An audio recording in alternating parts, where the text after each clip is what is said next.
Hey, welcome back. Today I want to talk to you guys about my thoughts on The Poppy War by RF1.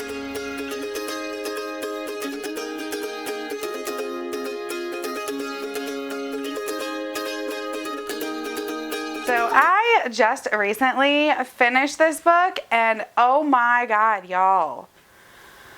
Whew, it was a ride to say the least. Like, this book does some stuff. Like, it's an intense adult fantasy. I will say that. So I'm going to do what I normally do with my reviews. I'm going to give you a little synopsis. I'm going to do my spoiler-free pros and cons.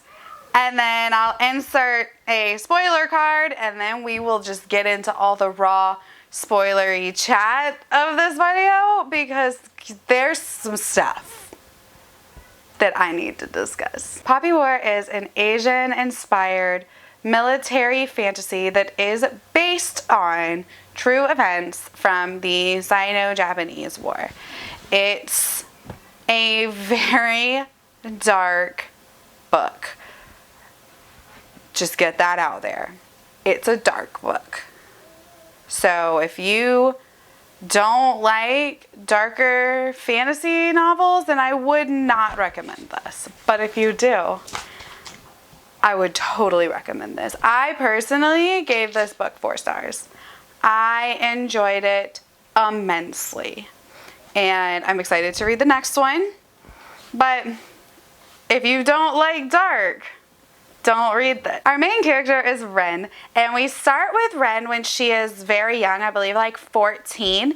She is a war orphan that is taken in by this family, and the only reason the family took her in is because it is mandated by the state that families with less than 3 children have to take in war orphans in order to prevent these children from becoming like thieves and a detriment to society, basically.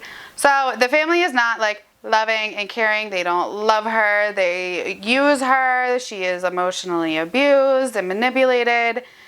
And it's just bad. It's just bad. The poor girl has no one. And she is, in the beginning of this book, at 14, she's supposed to be married off to this rich man, basically just to be his sex slave and have babies. So she doesn't want to do that. So she manages to convince this tutor in the town that she's friends with to teach her so she can take this super difficult, basically college entrance exam in order to get into the toughest military academy in the country. But if she gets in, there's no tuition, and she's there, and it will change her entire life and get her out of the situation that she's in. So she busts ass for 2 years, studies, and gets in. And that's kind of where the rest of the novel takes you, because that's just the very, very basic part of this book. It's broken up into 3 parts. So there's part 1, which is like the school setting, part 2, which is like the beginning of a war, and then part 3, which is like you're in the shit. Like, you're in a bloody, disgusting, heart-wrenching war. So that's kind of like how I broke up the 3 parts, and I said the book is very dark. Parts 1 and 2, not dark. They're perfectly not dark, normal, average even, but part 3 makes the whole thing just fuckery of darkness. So be warned. The really dark part of this book that takes place in part 3 is based on the rape of Nanjing, I believe is how you pronounce it. If I am pronouncing these wrong, I am so sorry. But it was a devastating, bloody, horrific time in Chinese culture, and this whole town was just decimated. and the atrocities that took place are things that shouldn't have actually even been fiction. Like, they are so disgusting and perturbed, and just the war crimes that took place in this real life event, just, it's heart-wrenching, because I started looking into, like, the events that actually inspired the book, and it was hard to even, like, read the Wikipedia page. Like, we'll say that. So if you are interested in it, go and check it out. I am a history buff. I have always loved learning about history and other cultures, and this is just something that was so dark and so difficult to read about. But it happened, and it's like those things that's like, just because something is dark and difficult, it doesn't mean we shouldn't talk about it. Because it's, to me, it was on par with, like, the Holocaust, how that was a dark stain on human history. Like, this, the rape of Nanjing was also a dark stain on human history. It was genocide, period, flat out. It was gross, nasty genocide. All right, now you know the premise of the book and some of the history of what it's based on. We're gonna get to my pros and cons of the Poppy War. The first pro was our main character. I loved her. I loved Ren, and the author made you really love her. Like, from page 1, you feel for this girl, and you kind of watch her grow from 14 to, I believe, 19 in this book, and you really get a feel for her personality and her character. And I really appreciated being able to see her grow and her experience that way. She is a character I love for the most part. She is gray, which is another plus of mine, because I love morally gray characters. So yeah, I enjoy her. Arguably, the first 2 parts of this book would be really great for somebody transitioning from YA fantasy into adult fantasy. It's easy to read. It's not too dark and gory till you get to part 3. And it's just a good, easy transition, I think, from going from YA to adult fantasy. If you're okay with the dark aspects, great. That makes this a perfect book to transition from YA to adult, because we are not jumping around from perspectives very much. It is a one perspective story. You get it from the perspective of Rin, our main character. So that kind of makes it easier, I think, for people that are transitioning, because a lot of high epic fantasies do have multiple point of views, and that throws some people off and freaks some people out. So this is kind of a really good way to get into that, because it's just the one and it's easy to read. This book also has one of my favorite new characters, and it is Kate, and he is one of Rin's friends that she meets at Sungard, the academy, and oh my god, he is like the ray of sunshine in this book. Like, the sweet little cinnamon roll that, amongst all the moral gray characters, a whole sea of them in this book, you have Kate, who is just good to the core and just sweet, and you just want to hug him. And like, he's rich, but he's just friendly, and he just doesn't understand like things that like why people, he's just like generous. Like, he's hard to explain, but Kate is just a sweet little cinnamon roll, and I love him, and he is my light in this dark book. I also really liked how Rin, like I said, is morally gray, but she is almost more than that. She's almost anti-hero level. And you get to see that journey from naive farm girl, basically, into this powerful, gray, anti-hero type person who is still struggling with her own morality and making decisions that may be the best, they may not be the best, maybe they're her decisions, maybe she's being influenced by outside forces, but she's doing the best she knows how to do, and I love that. Like, she's not perfect. There are things in this book that she did that I think are stupid and that pissed me off, and that's kind of why I like it, because it shouldn't be perfect all the time. Like, her journey is great. There were some things that annoyed me, but you know what? Like, it really portrayed her as human, as it's human nature. Like, we make stupid, rash decisions. We act outside our character. We do things that we shouldn't and that we know we shouldn't do, but we're doing them anyway because we think they're a good idea at the time. And we have fear even though we claim to be fearless. Like, things like that that made me think she's just so relatable and just such a human that I can get behind and hope that she just makes the right decisions. And now for my cons. Like I said, it's a 4-star book, so highly recommend read this book. But there's some things that I didn't love. And honestly, for me, this first con wasn't as much of a con, but I could see this being something that would put a lot of people off, and that is just how dark the third half of this book, or the third part of this book is.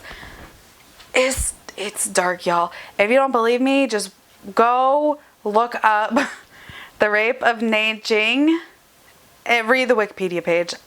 That right there shows you what this is based off of and how dark it's gonna be, because nothing is darker in human history than what actually happened. Like, we cannot make shit up worse than what really happened, and that's fucked up.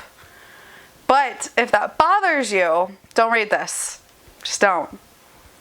But if you can stomach it, please, this is an amazing book. One thing about that third act, the rapes of Nanjing scenes, I felt like they were very info dumpy, because we're getting it from the perspective of a character telling us.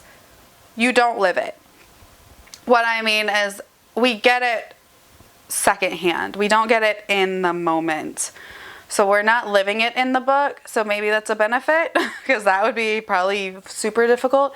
But we get this one character recounting what happened. We get a survivor's retelling of what happened when the bad guys sacked the city, and the atrocities that happened, what happened to this character, what happened to other people in the city. So it was pretty info dumpy, but I don't know if it could have been done any other way, because I feel like making us live it, like putting us in the action in the book, I think that might have been too much. So it was info dumpy, but it might have been the only way to do it.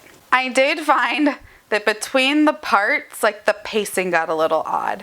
Like, just the change. Like, between part 1 in the academy and part 2 in war, there was like an abrupt change, and you can tell. It's like, the beginning of it is almost feels very YA, and then boom, it changes. Like, part 2, and you are changing, and it feels much more adult, which I'm fine with. But, like, the pacing just kind of pulls you out for a minute. Like, it goes from, like, kind of slow and YA, and then boom, adult fantasy. The other thing that really bothered me is there's this one twist, and I caught on to it pretty early on in the book, which is fine. It was still, like, enjoyable, but there was just this one twist, and I feel like if the author would have, like, written this one scene just slightly different, then I wouldn't have gotten it. But 'tis what 'tis. But it was still supposed to be a twist, because there's, like, a big reveal at the end of the book, and you're, like, supposed to be like, oh my god, I had no idea. And I'm like, meh, got that. Other than that, though, there was a bunch of unanswered questions.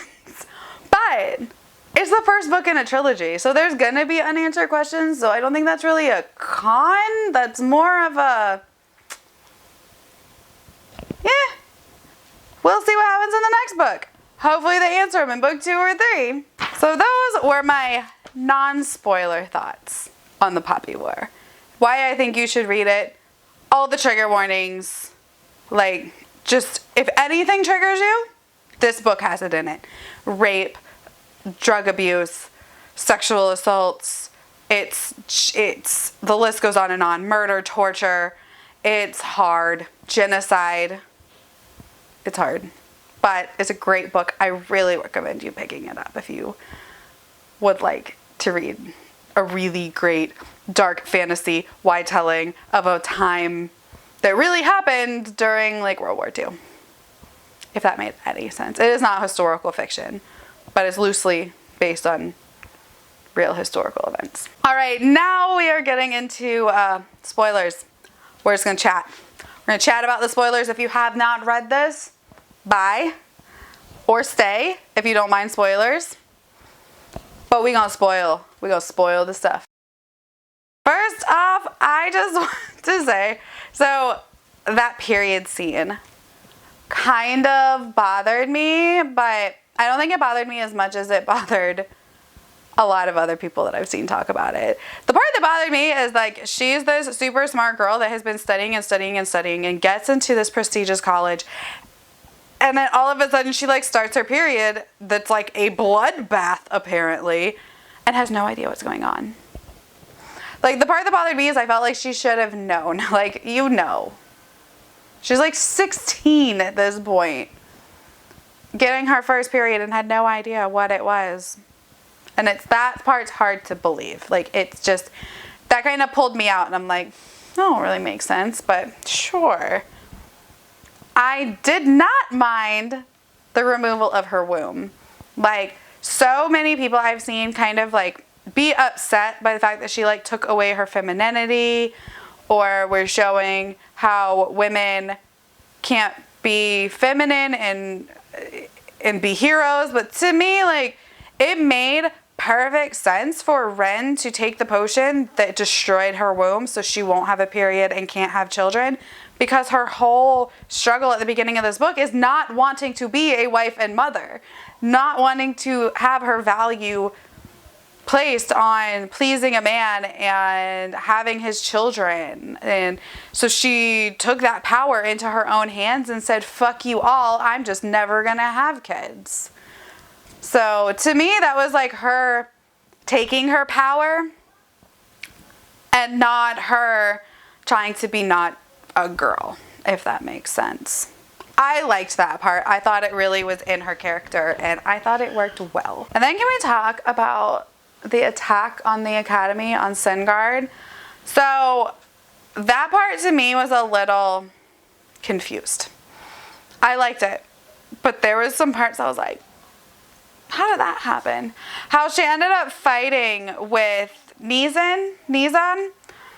I loved the scene, but it didn't make a whole lot of sense to me because like they are rivals. And like, I love when rivals become friends, and I enjoy his progression later on in the book. But it just like made no sense. Like, he's like, they're fighting and then he saves her, and then they're fighting like their counterparts. Like, they've been training together their whole life, but really they have never fought together other than that one time in the trials, and that was them fighting against each other. So that part kind of was strange to me. I don't know, maybe you understood it better. Maybe I'm an idiot. So tell me what's going on. I enjoyed it, but it was just, it seemed to come out a little out of left field. But then there's the whole thing with her master, with Jiang, I think. I don't know how to say it, but that's how we're going with it. Jiang. And he comes out super fucking baller, like he gonna kill them all. He is going to save her and kill them all. And he like releases the menagerie and then disappears. Like, what the fuck? Whoa.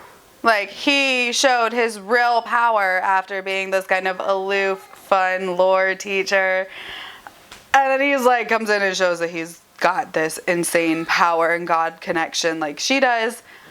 But, yo, that right there gave away who he really was. And we're still not supposed to know. Because then there's a scene with June, and he's like, where's the gatekeeper now? And were we not supposed to know that Zhang was the gatekeeper? Because then they reveal it to us like way later in the book that Zhang is the gatekeeper. Like, it's some big reveal, but like that's when I knew, is when he released the menagerie of the heavens. So I don't know if we were supposed to know, right on. If we were supposed to be clueless, because Ren was apparently clueless. So I don't know. That kind of irked me. And then there's that scene, that whole chapter, the rape of Neijing. That was hard to read.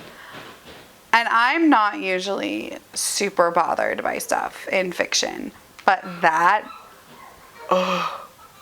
it got me. Especially as a mom, some of the recountings, especially with like the pregnant woman, that one really got me. That one in particular, if you've read this, you know, and I can't even like say it. Like the scene with the pregnant woman, that just, I had to pause. I had to stop. I had to get a drink. Like I couldn't. It was the hardest chapter in the whole book to read. But I think what made it more difficult was knowing that this shit really happened to real people. And that, I think, is what bothered me more, is like, this shit happened. The fantastical elements aside, that happened during World War II when the Japanese invaded this town in China, Nanjing, and pummeled it. They sacked it. They killed and raped, and it was a game to them. And like, it was so difficult to read about because it really happened. So yeah, take that with you going into this book. Like, it's in part 3, so you're good till then. Because like, I didn't know, all I knew was there was some really dark elements of this book, so I didn't know where that was going to come into play. And I'm all these pages in, I am like almost 3/4 of the book in, and it just seemed fine. And then fuck, like, cool, okay, that was a thing that happened. Whoa, we took a turn and got dark. So go in knowing it, because I didn't really know what to expect going in other than, oh, it's dark. Cool. Like, dark literature doesn't usually bother me. Oh, this was dark. And can we talk about Alton?